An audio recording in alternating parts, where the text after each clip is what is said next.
from a solid cylinder whose height is 2.4 centimeter with diameter 1.4 centimeter. A conical cavity of the same height and same diameter is hollowed out. Find the total surface area of remaining solid. तो remaining solid का surface area हमें find करना है। तो इसके लिए हमें कैसे करना होगा, यहाँ पर ये देखिए ये सिलेंडर है और ये जो ग्रीन कलर से बना हुआ है ये कोन है। तो इसको हॉलोड आउट किया, मीन्स इसको कट करके निकाला है बाहर।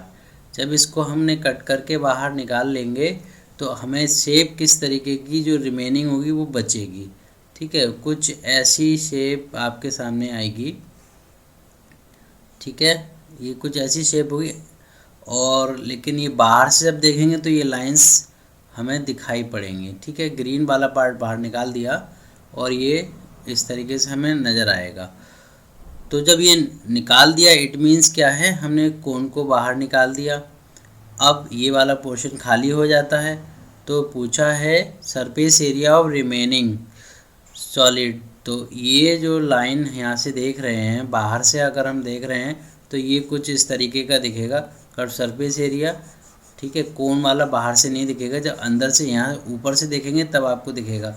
तो ये बाहर से तो 2 pi R H, curve surface area क्या होता है 2 पाई आर एच। अच्छा, फिर नीचे बेस एरिया भी है, नीचे भी तो है ये वाला पोर्शन जिस पर ये रुका हुआ है। तो इसका पाई आर स्क्वायर, बेस एरिया क्या होता है पाई आर स्क्वायर। अब बचा एक पोर्शन जो अंदर से इस तरीके का पोर्शन बचेगा कोन का, कोन की शेप का, या फिर हम इस कोन को सीधा कर दें तो ऐसे।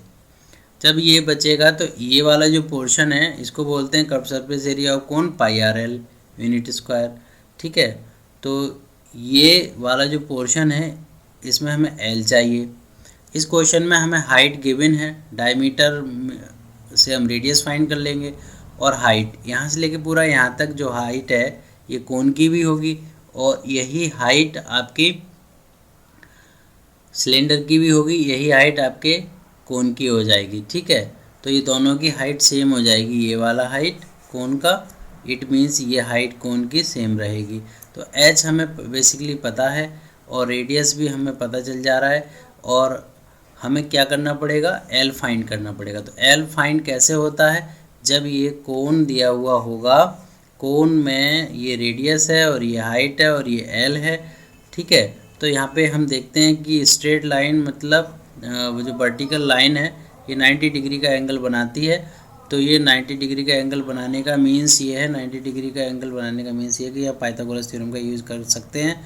तो L square equal H square plus R square, Pythagoras से हम एल फाइंड कर सकते हैं। बाद में इस बेस एरिया को 2 pi R H curve surface area of cylinder को, pi R L curve surface area of cone को ऐड कर देंगे और total surface area of remaining solid का हमें पता चल जाता है। तो फिर ये देखो कुछ इस तरीके से हमें करना होगा, डायमीटर निकाला, रेडियस निकाला, उसके बाद हाइट ऑफ द कोन जो भी गिवन थी वो लिख दी। और इन क्वेश्चन में करने से पहले हमें ये भी लिखना होता है कि हाइट एच है, लेट करना होता है, रेडियस आर है। तो उसके बाद पाइथागोरस का यूज़ करके हमने ये फाइंड कर लिया।